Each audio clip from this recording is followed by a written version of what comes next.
यिर्मयाह की किताब से उसके 6 पद से हम पढ़ेंगे। जब परमेश्वर ने उसे बताया कि मैंने तुझे चुना है, गर्भ से तेरा अभिषेक किया है, जातियों का भविष्यद्वक्ता ठहराया है।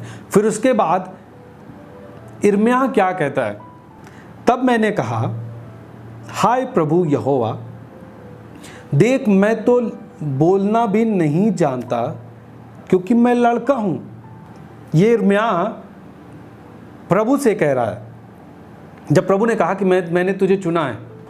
और यिर्मयाह समझ पाया कि मेरी जो योग्यता है, वो अपनी योग्यता पे बात रख रहा है कि प्रभु मैं तो बोलना भी नहीं जानता, मैं तो अभी लड़का हूँ, मैं कैसे एक भविष्यद्वक्ता ठहर सकता हूँ, मैं कैसे तेरे संदेश को लेके जा सकता हूँ, मैं तेरे काम को कैसे कर सकता हूँ प्रभु, मैं तो बोलना भी नहीं जानता, मैं लड़का हूँ। ये अपनी योग्यता पे प्रभु को जवाब दे रहा है। लेकिन फिर 7 पद पढ़ें, प्रभु ने फिर यिर्मयाह से कहा, उसमें कहता है कि यहोवा ने मुझसे कहा, मत कह कि मैं लड़का हूं।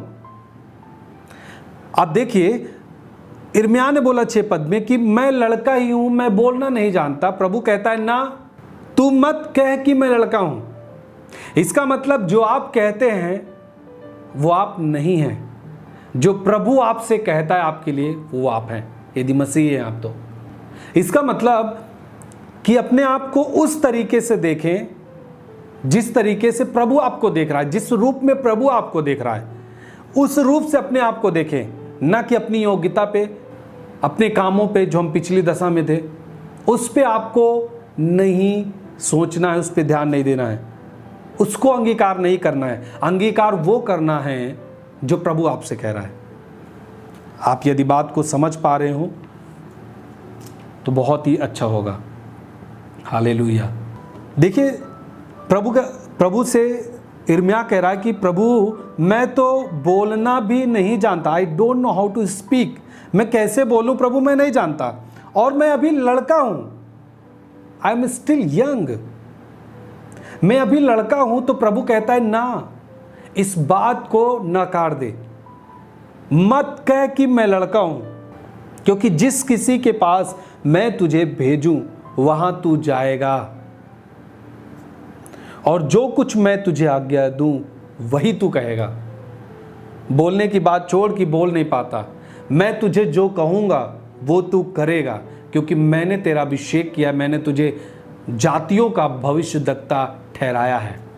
Hallelujah, hallelujah. देखिए, आपका अंगीकार बहुत ही निर्भर करता है कि आप अंगीकार किस तरीके से कर रहे हैं।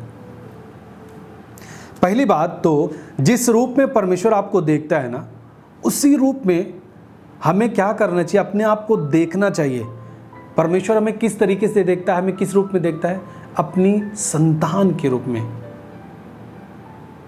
परमेश्वर देखता है और कहता है, दिस इज माई सन, ये मेरा बेटा है, ये मेरी बेटी है।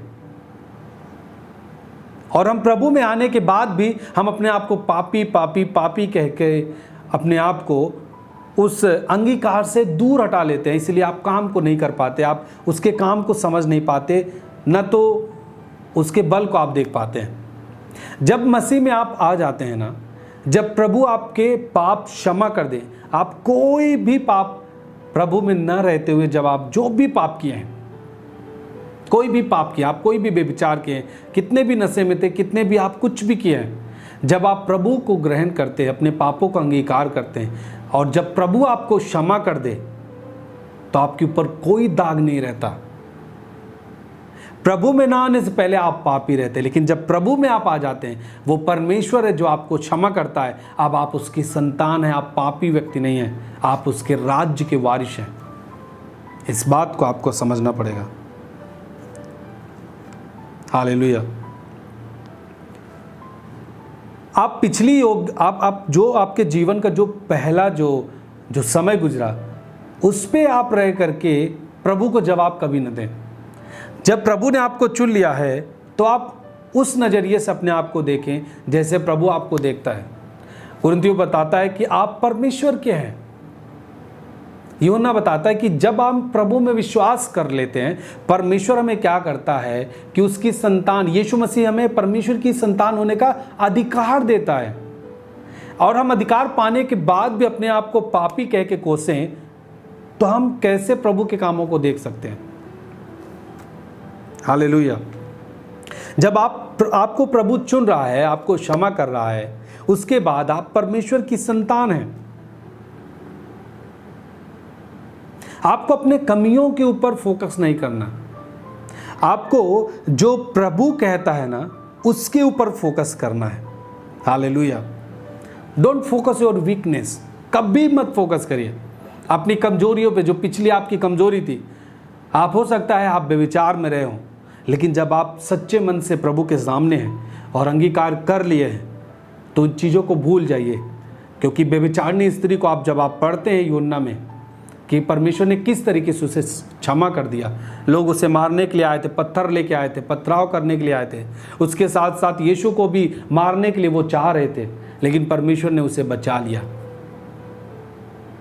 और उससे कहा फिर से पाप मत करना। जब आप प्रभु के पास आते ना, आप बचते हैं।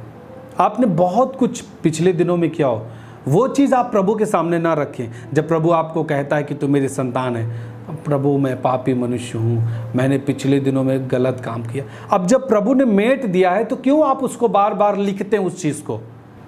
जब प्रभु ने उस चीज़ को मिटा दिया, आपके उस खाते से आपके पाप को जब मिटा दिया, तो आप क्यों बार बार उस चीज़ को लिखते हो? आप प्रभु में गवाहियों को सुने, कितने कुछ जो व्यभिचारिणी, जो अपने शरीर को बेच करके पैसा कमाती थी स्त्रियां, वो भी आज पवित्रताई में जी रहे हैं और पवित्रताई का प्रचार कर रहे हैं। कैसे पवित्रताई में जीना उस बात को बता रहे हैं। ये सब परमेश्वर का काम है। एक व्यक्ति को बदलना परमेश्वर का काम है। और जब परमेश्वर आप जानते हैं, आप जब प्रभु में आते हैं, प्रभु आपको चुनता है। तो जब प्रभु आपको चुना, आपको शुद्ध कर दिया, आपको अपनी संतान बना लिया, तो आपको अंगीकार करने की अब जरूरत नहीं है कि प्रभु मैंने पिछले दिनों में विचार किया, मैं कैसे कह सकूं कि मैं आपकी संतान हूं। अब आप प्रभु में हैं, आप कह सकते हैं कि प्रभु मैं तेरी संतान हूं, आप मेरा पिता है, तू मेरा पिता है। प्रभु अपनी पिछली दशाओं को, कमजोरियों को सोच के आप उस पे अपने मन को न लगाए। वो चीज़ें आपको प्रभु का जो काम आपके जीवन में होना चाहिए उसको रोक देती है, वो उसे पूरा नहीं करने देती है। आपकी कमजोरियां याद रखें। यिर्मयाह कहता है कि प्रभु मैं लड़का हूं। प्रभु कहता है मत कह कि तू लड़का है। इस बात को अंगीकार मत कर, नकार दे इस बात को। मैं तुझे चुन लिया हूं, मैं तुझे अपने काम में लाना चाहता हूं, बस तू इस्तेमाल हो। तेरे जीवन में क्या वो मैं ख़त्म करने पे हूँ, ख़त्म कर चुका। जब मैंने तुझे बुला लिया वो चीज़ ख़त्म। हालेलुया। आप सोचिए, आप जब, मैं कई बार इस बात की भी चर्चा कर चुका हूँ, पतरस यूहन्ना के बारे में आप जानते हैं। और बाइबल कहता हुआ कि अनपढ़ थे, साधारण व्यक्ति थे, मछुआरे थे, मछली पकड़ने वाले थे। मछली पकड़ने वालों का बड़े लोगों में क्या इज्जत होगी आप बताइए? कोई इज्जत होती है? नहीं। लेकिन जब प्रभु ने पतरस यूहन्ना को चुना, उस जगह से अधिकतर चेले जो थे वे मछुआरे थे। प्रभु ने उन्हें चुना और कितना एक महान व्यक्ति बनाया उन्हें। वो इस तरीके से बात करते थे, लोग सोचते थे अरे ये तो अनपढ़ है, साधारण है, कैसे इनको किस तरीके से ज्ञान कैसे आ गया। लेकिन बाद में पता चलता है कि अच्छा ये यीशु के साथ रहे। तो प्रभु कभी भी एक खाली व्यक्ति को उठा करके अपने राज्य के लिए इस्तेमाल कर सकता है। लोग जिसे मूर्ख बोलते हो ना, उसे भी परमेश्वर इस्तेमाल कर सकता है कभी भी। और परमेश्वर जिस व्यक्ति को आशीष देना चाहे उसके सामने कोई ठहर नहीं सकता। जब प्रभु एक व्यक्ति को बचाना चाहे कोई उसे मार नहीं सकता। जब उसे एक व्यक्ति को प्रभु महान करना चाहे, उठा के उसे बड़े सिंहासन में बैठाना चाहे, प्रधानों के संग बैठाना चाहे, कोई उसे नीचे उतार नहीं सकता। क्योंकि परमेश्वर काम करने वाला है। मनुष्य का हो तो वो मिट जाएगा, खत्म हो जाएगा, उसका काम मिट सकता है। लेकिन जब प्रभु आपको करना चाहे तो आपको कोई नीचा नहीं कर सकता। हालेलुया। आप जानते हैं मूसा के बारे में आपने पढ़ा होगा कि प्रभु ने उसे चुना कि इजरायली लोगों को जो मिस्र की गुलामी में है वहाँ से छुड़ाए। और मूसा को परमेश्वर ने दर्शन दिया और कहा कि मैं तुम्हें मिस्र को भेजूंगा और लोगों को छुड़ाने के लिए, जो मेरी प्रजा उस गुलामी में है वहाँ से मैं उन्हें छुड़ाने के लिए तुझे इस्तेमाल करूँगा। और मूसा का कहना क्या था, निर्गमन पढ़ेंगे, निर्गमन 4 उसका 10 पद से। जब प्रभु कहता है मैं तुझे भेजना चाहता हूँ, तो वो जानते क्या कहता है? मूसा ने यहोवा से कहा कि हे मेरे प्रभु, मैं बोलने में निपुण नहीं हूँ, ना तो पहले था और ना जब से तू अपने दास से बातें करने लगा। मैं आज भी बोल नहीं पाता हूँ, मैं मुंह और जीभ का बद्दा हूँ। नेक्स्ट, परमेश्वर का जवाब था, मनुष्य का मुंह किसने बनाया? मनुष्य को गूंगा, बहरा या देखने वाला या अंधा मुझ यहोवा को छोड़ कौन बनाता है? आगे, अब जा, मैं तेरे मुख के संग होकर जो तुझे कहना होगा वह तुझे सिखलाऊंगा। अब देखिए, एक निपुण नहीं है वो व्यक्ति, वो खुद समझ पा रहा है कि मैं परमेश्वर के काम के योग्य नहीं हूं,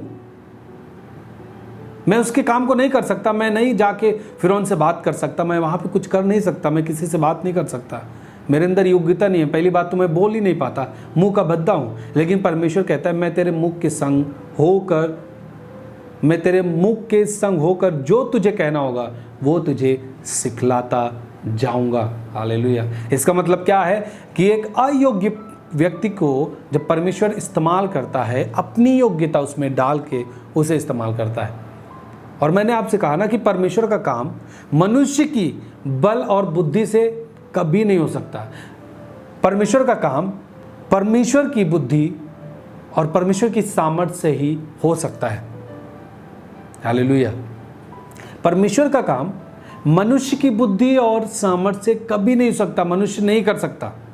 परमेश्वर का काम परमेश्वर की ही बुद्धि और सामर्थ्य से, उसकी योग्यता से की जा सकती है, क्योंकि वो पसंद भी नहीं करता ऐसी चीज को। वो अपने काम के लिए अपने हिसाब से वो लोगों को इस्तेमाल करता है। और परमेश्वर ने मूसा को भेजा और वो गया, और परमेश्वर ने इज़राइलियों को उस मिस्र की गुलामी से छुड़ाया उस मूसा के द्वारा। एक समय आया कि मूसा ने कहा कि परमेश्वर, मैं फिरौन से कैसे बातें करूंगा, क्योंकि मैं तो वही मेरी कमज़ोरी है, मैं बात नहीं कर सकता। परमेश्वर कहता है, निर्गमन 7 का 1 पढ़ लेंगे हम लोग, निर्गमन 7 उसका 1 पद। वहाँ परमेश्वर कहता है कि मैं तुझे फिरौन के लिए परमेश्वर सा ठहराता हूँ, जिससे तू बोलने के लिए डर रहा है, उसके ऊपर मैं तुझे परमेश्वर ठहराता हूँ। आप सोचिए, वो कोई ये नहीं कह रहा मैं उसके ऊपर अधिकारी ठहराता हूँ, उसके ऊपर तुझे फिरौन ठहराता हूँ। नहीं, फिरौन के लिए मैं परमेश्वर से ठहराता हूँ, मतलब फिरौन के ऊपर तू परमेश्वर के समान होगा, मैं तुझे ठहराता हूँ। जिस कमजोरी से तू डरता है, जिस चीज से तू डरता है, जिस मनुष्य से तू डरता है, उसके ऊपर मैं तुझे परमेश्वर सा ठहराऊंगा, अपने समान तुझे बना के उसके ऊपर रखूंगा। हालेलुया। मैंने कहा ना कि परमेश्वर जब भी काम करता है वो अपने तरीके से करता है। आप उसे अपने तरीके से इस्तेमाल नहीं कर सकते परमेश्वर को, बल्कि परमेश्वर को अलाउ करें कि वो आपको अपने तरीके से काम मिला। जब वो आपको अपने तरीके से काम मिलाएगा, आप चीज़ों को देखेंगे होता हुआ, जो असंभव चीज़ें थी वो संभव होता हुआ देखेंगे, बीमारियों को जाता हुआ देखेंगे, लोगों को आज़ाद होता हुआ देखेंगे, अपने परिवार में शांति को देखेंगे। हालेलुया।